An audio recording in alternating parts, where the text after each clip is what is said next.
ஓவியா வணக்கம். இன்னும் சில நிமிடங்களில் பாஜகவுடைய முன்னாள் மாநில தலைவர் அண்ணாமலை சமூக வலைதளம் மூலமாக பேச இருக்கின்றார்.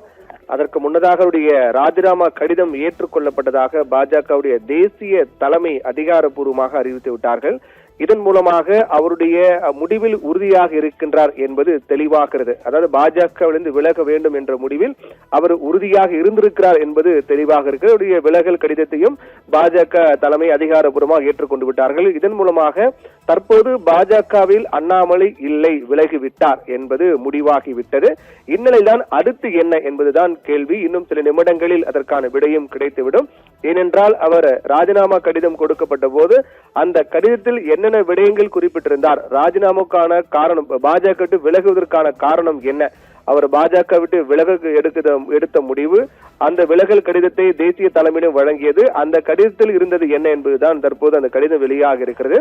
அதில் பிரதமர் நரேந்திர மோடியுடைய தலைமையால் உத்வேகம் பெற்று தமிழ்நாட்டில் நேர்மையான ஒரு மாற்றத்தை கொண்டு வரவும், மாநிலத்தில் அரசியல் நடத்தப்படக்கூடிய விதத்தை மேம்படுத்தவும் 6 ஆண்டுகளுக்கு முன்பாக பாஜகவில் இணைந்தேன் என்பதை, அந்த பாஜக இணைந்ததற்கான காரணத்தை அவர் குறிப்பிட்டிருக்கிறார்.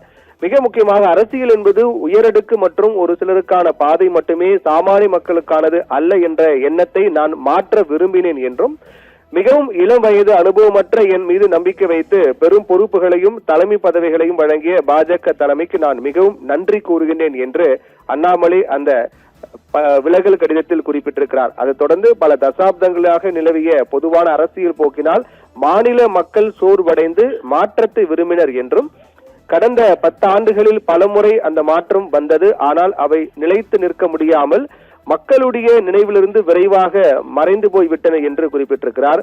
தேசிய கட்சிகள் தமிழ்நாட்டு மக்கள் புரிந்து கொள்ளக்கூடிய மொழியில் ஒருபோதும் பேசியது கிடையாது என்றும், இந்த நம்பிக்கையை மாற்ற நான் முயற்சிக்கின்றேன் என்றும், மேலும் உள்ளிருந்தும் வெளியிலிருந்தும் பல தடைகளையும் இடையூறுகளையும் மற்றும் தடங்கல்களை இருந்த போதிலும் அதில் கணிசமான வெற்றியையும் கண்டிருக்கிறேன் என்று அண்ணாமலை குறிப்பிட்டிருக்கிறார். அதாவது மாநில மொழி, மாநில மக்களுக்கு ஏற்ற வகையில், மாநில அரசியலுக்கு ஏற்ற வகையில் தேசிய கட்சியினுடைய தலைமை என்பது மக்களுக்கு புரியும் வகையிலான அரசியல் செய்யவில்லை என்பதையும் அவர் குறிப்பிட்டிருக்கிறார்.